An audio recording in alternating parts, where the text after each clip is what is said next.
IPL 2026 क्रीड़ा प्रेमी भितर अपूर्व उत्साह हाथ में आउ मात्र अल्प दिन थिबा बेले चलित वर्ष आईपीएल नीलाम प्रक्रिया नहीं आसला रोचक खबर किए सबुठु महंगा आउ किए सबुठु सस्तार है विक्रय।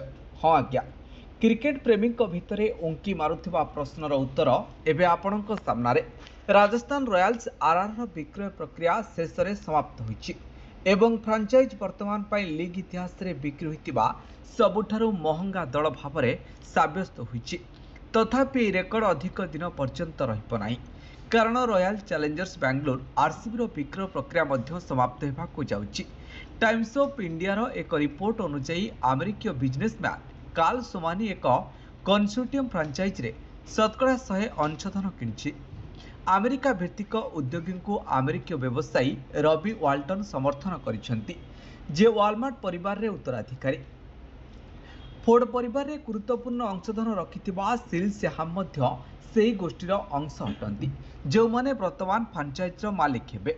2026 इंडियन प्रीमियर लीग शेष होगा पर नूतन मालिकाना फ्रांचाइज दायित्व भी नेबे। रिपोर्ट अनुसार फ्रांचाइज को 1.63 बिलियन डॉलर प्राय 1528 कोटी रे बिक्री करा जायछि।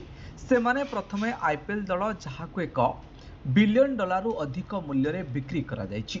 आरसीबी को आरआर तुलना रे अधिक मूल्य रे बिक्री होगाकू जाउछि एवं बीड मूल्य 2 बिलियन डॉलर प्राय 1875 कोटी टंका छुईबार संभावना अछि।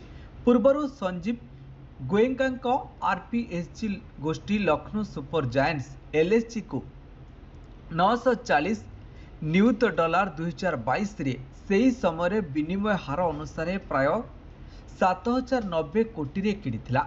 जदियो यह उल्लेखनीय जे टोरंटो गोष्ठी 5020 कोटी अर्थात 575 बिलियन ले गुजरात टाइटन्स जीटी रे शतकड़ा 67 अंशधन किनिथिला, जहां फ्रांचाइज मूल्य 7500 कोटी स्थिर करिथिला।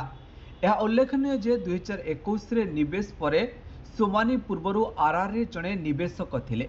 फ्रांचाइज मालिकाना पूर्वरु ब्रिटिश भारतीय व्यवसायी मनोज बडालेंको नेतृत्व रे एमर्जिंग मीडिया भेंचर्स को पाखरे थिला। आरआर विक्रय मध्य बीसीसीआई रो बीड प्रक्रिया पर आईपीएल दल बिक्री हेबार प्रथम उदाहरण।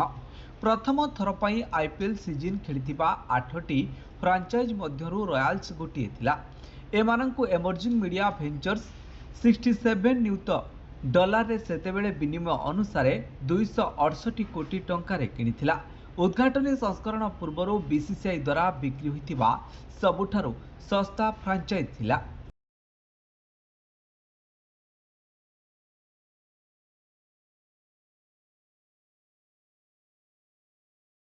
Bureau report, news alert 24x7।